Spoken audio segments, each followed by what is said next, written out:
Hi, everyone. So the last thing I want to do with Fourier ideas before we move on to the Laplace transform is to look at how we can use the Fourier transform to study differential equations. And in order to do that, I'm going to have to define an operation called convolution. And convolution is a way of mixing signals in the time domain that corresponds to multiplying spectra in the frequency domain. So the basic setup, the basic machine we're going to be using here is that you have a function f of t, which remember that we think of as a signal in the time domain. And then I can transform that using the Fourier transform into a spectrum f hat of s in the frequency domain.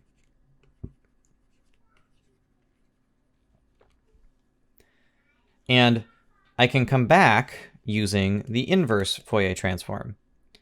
And these things are defined with integrals.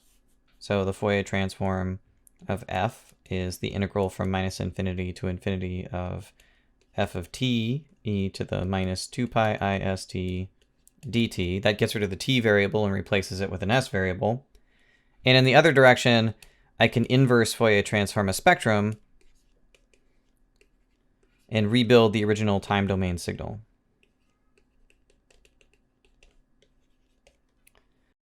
So the fact that these are integral formulas gets us certain behaviors that we can understand very easily about the combination of signals. If we're going to be studying differential equations, we're going to need to be able to do algebra with these functions. We want to be able to add them, we want to be able to subtract them, and most importantly, we want to be able to multiply them by things. And so what I'm trying to come up with, or what we're going to look at right now, is a way of making sense of how this process of transforming functions from the time domain to the frequency domain supports multiplication.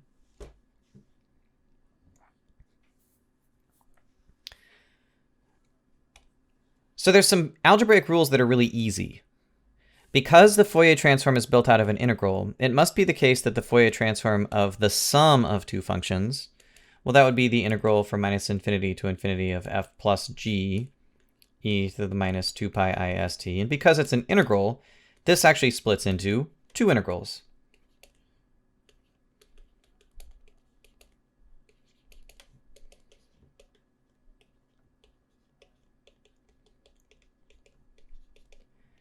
And that means that the Laplace transform respects sums. This is the Fourier transform of f and the Fourier transform of g. Okay, so the Fourier transform respects sums. The Fourier transform also respects constant multiplication.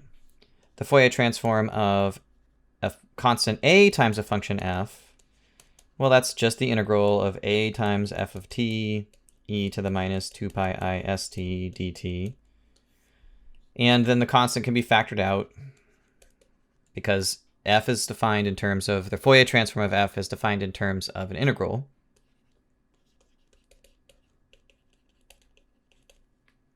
And so it's pretty straightforward that this is a times the Fourier transform of f. So these two properties together mean that the Fourier transform is a linear operation. So the Fourier transform is linear. And all what we mean by linear is that it respects sums and it respects scalar multiplication. So a more complicated question is, what about multiplication?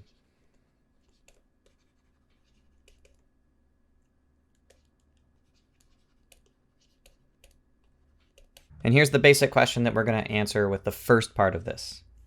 How do we make sense of this? How do we recover the combination of f of t and g of t that has the Fourier transform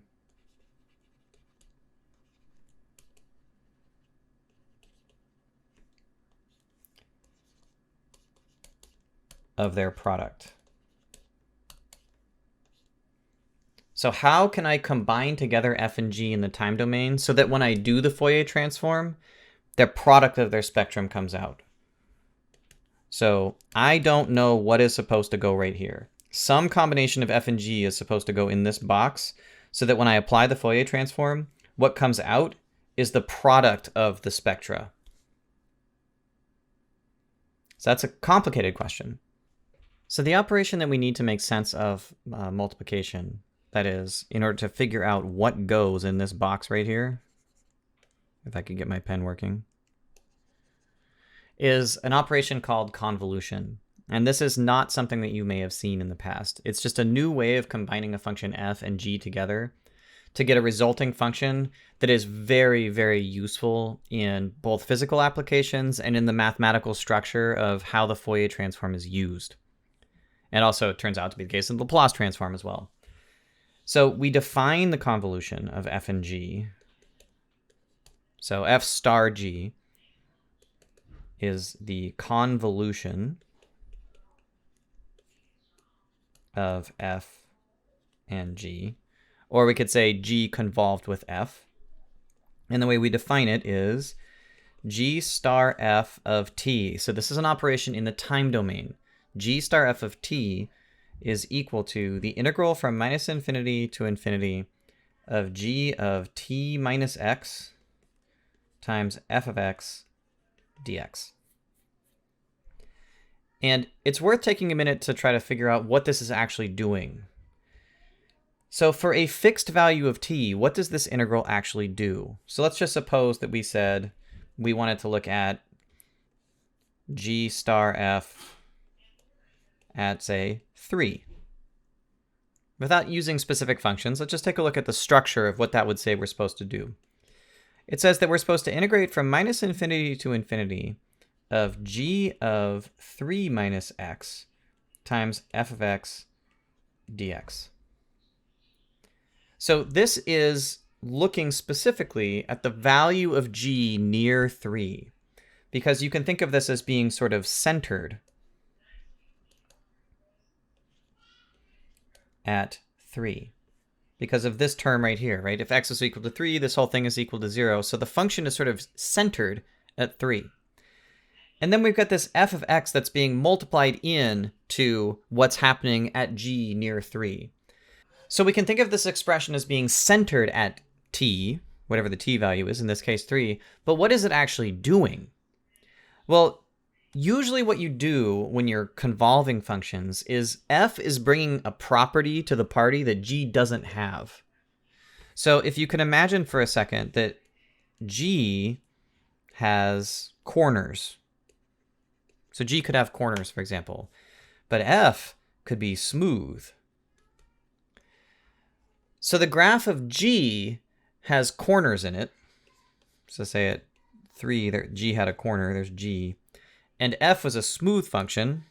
So f is typically thought of as being centered at 0. So I don't know, maybe there's a sample f of x right there. So one thing that the convolution of g with f will have that just the graph of g doesn't have by itself is that the convolution of these two things will not have a corner at 3.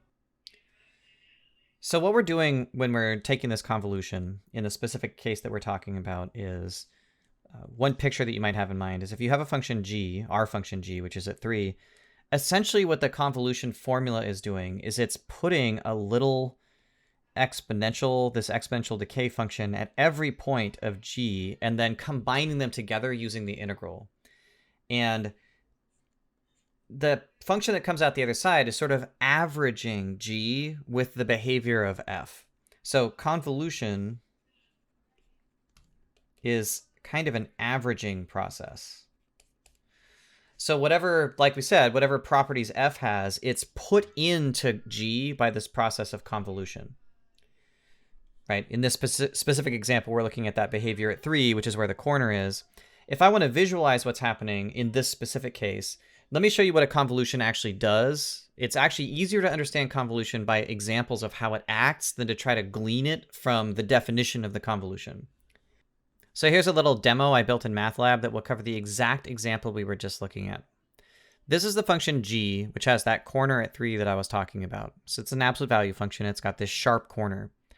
And one of the things you can do with the convolution is you can mix the behavior of f into the behavior of g.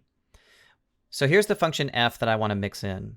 So f is a nice symmetric function. It's the function e to the minus pi x squared, so that has area 1 underneath. I didn't need the pi in there, but let's just do that. The reason that you might want to do that is because if this has maximum amplitude 1, then that means it won't increase the value of g anywhere. So what that exponential does is it's symmetric, and it dies off very quickly. If you build the convolution, you get this sort of incomprehensible looking expression down here, which involves things like error functions. But the basic idea is that I've now mixed at every single point of g, I have mixed in the behavior of this function f. And so if I think about that curve as being here and here and here as I go up, what should happen at the corner, if it works the way I've said that it works, is that this sort of Gaussian looking function should smooth out the corner of g. And if you plot the convolution, you can see that that is exactly what happens.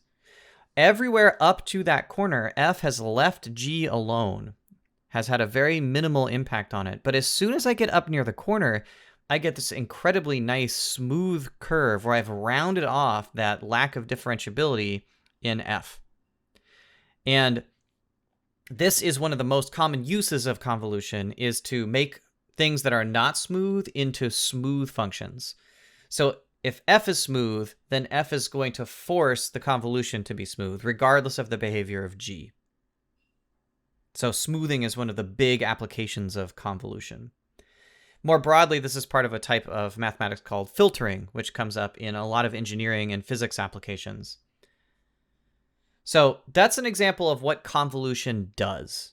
Convolution takes the behavior of f and the behavior of g, and it sort of mixes them together.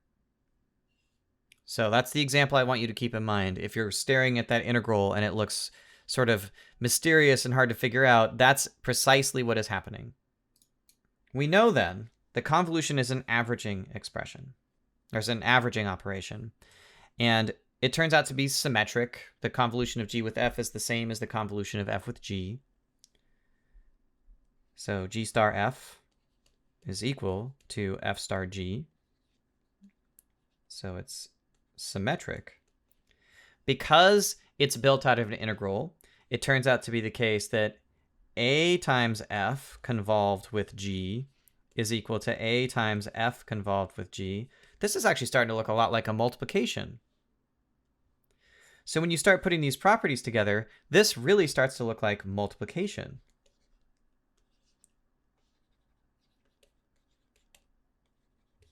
And you might think that maybe this symbol we've chosen here is no accident.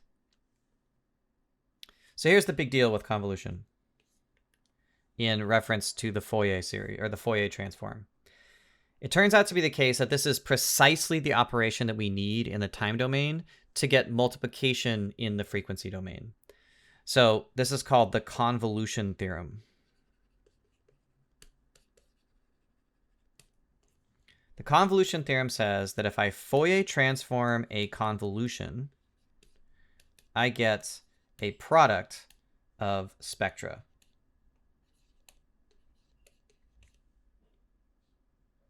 This is a massively important theorem.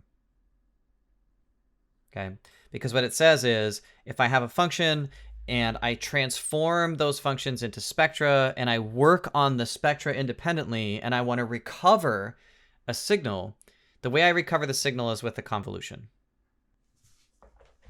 So here's a typical process for using the Fourier transform when we're trying to modify a spectrum. I have some function f of t, which is a signal. Now that signal could be something about physical vibrations in a building, physical vibrations in a machine. It could be an emission of light from something. It could be a sound spectrum where I have noise that I want to get rid of. I take my f of t and I use the Fourier transform to bring it over into the frequency domain.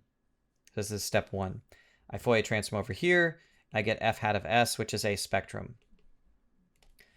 Then, for step two, I build a filter.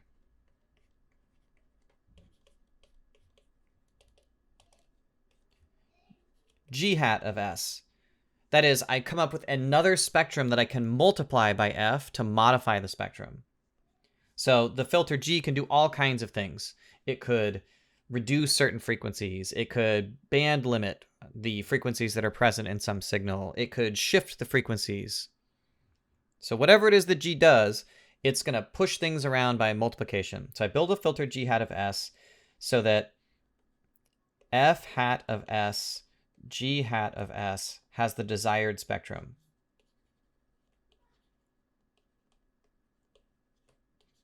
Has the desired frequency behavior.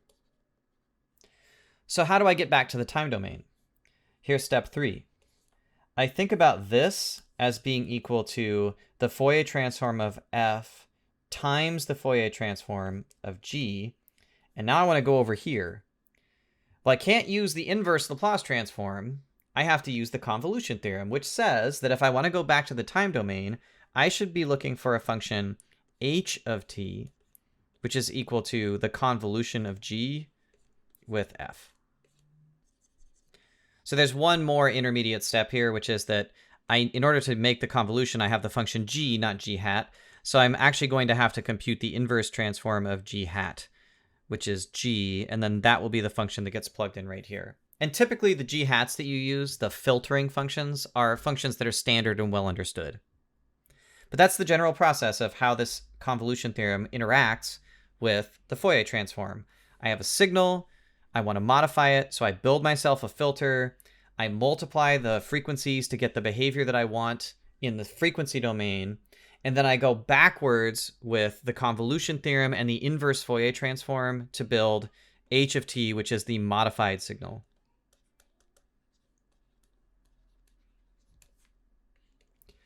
Now you might think, okay, well, what are some examples of these modifications? Well, here's some physical examples of how this stuff works. So you might have something like active shock absorbing.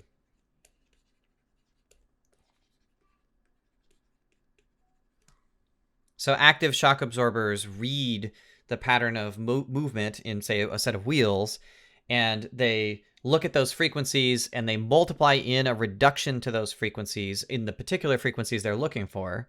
Not across the board, which would be a constant multiplication, but certain frequencies, certain vibrations they're trying to eliminate. And then they come back over with the convolution of the bouncing feel of the road, for example, with the filtering function that has attempted to eliminate that. And then the convolution is what's used to counteract those vibrations. So you'll see that in active shock absorbing. You might see that in things like band limiting. It comes up in noise reduction.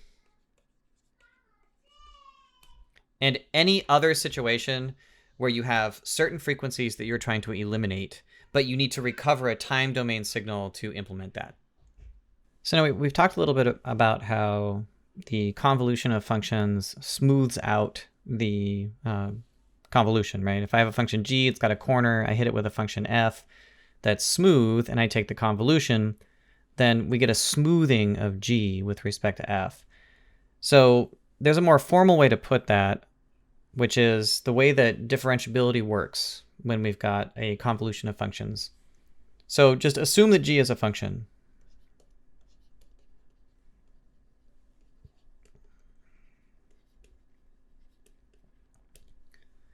And let's also assume that f is differentiable.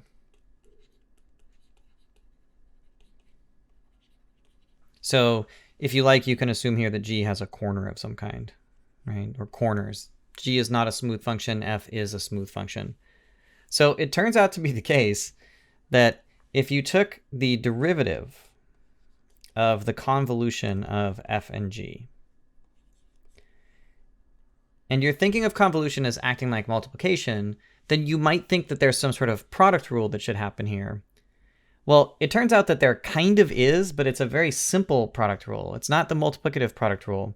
It turns out that the way that you apply the derivative to a convolution is you just stick it on one of the functions. And so even if g doesn't have a derivative, you can still take the derivative of f convolved with g. This is just f prime convolved with g. So that's pretty amazing. Even if g isn't differentiable, as long as f is, the convolution is. This is very useful. All All right, so in total, we should be thinking of convolution generally as a smoothing process. So one place where this sort of idea of smoothing or averaging comes up that's very easy to bring to mind is in reverb. So reverb is the sort of echo effect that gets added to speech or to music, and you can take any speech or music sample and feed it into a reverb creator, and it comes out the other side sounding all echoey and hollow. Well, all that a reverb machine is doing is just taking the dry signal, that is your voice or the instrument, and convolving it with a function that sort of spreads it out. And so the echo in a reverb effect really is just a convolution. And it's a convolution that's been implemented physically in some sort of pedal or machine, but that's all it is. Secretly in the background, reverb is just convolution. Okay, so that concludes our discussion of convolution. And what I want you to take away from that is the following. So these are sort of the rules of convolution. The Fourier transform of the convolution of f with g is f hat of s times g hat of s. That is called the convolution theorem. It has an inverse, which says that the Fourier transform of a product of functions is equal to the convolution of their spectra. So convolution is the rule that gets us from multiplication to the other side of a Fourier transform. Okay, it's a quite powerful way of thinking about these things. And the convolution of f with g, if I take the derivative, is just the derivative of f convolved with g, assuming that f is differentiable. Other than that, convolution looks a lot like multiplication. So we can think about convolution as sort of a special multiplication that mixes two functions in an averaging way.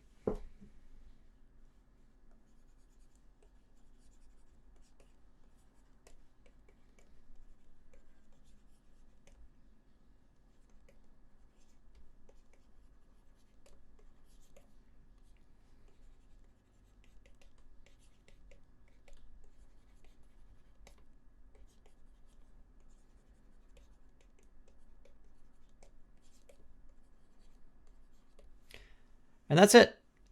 Now what we're going to look at next is how we use these convolution ideas and the Fourier transform to examine the solution to differential equations, which is one of the key applications of these transform ideas. And then we'll see again when we're talking about Laplace transforms. All right, see you next video.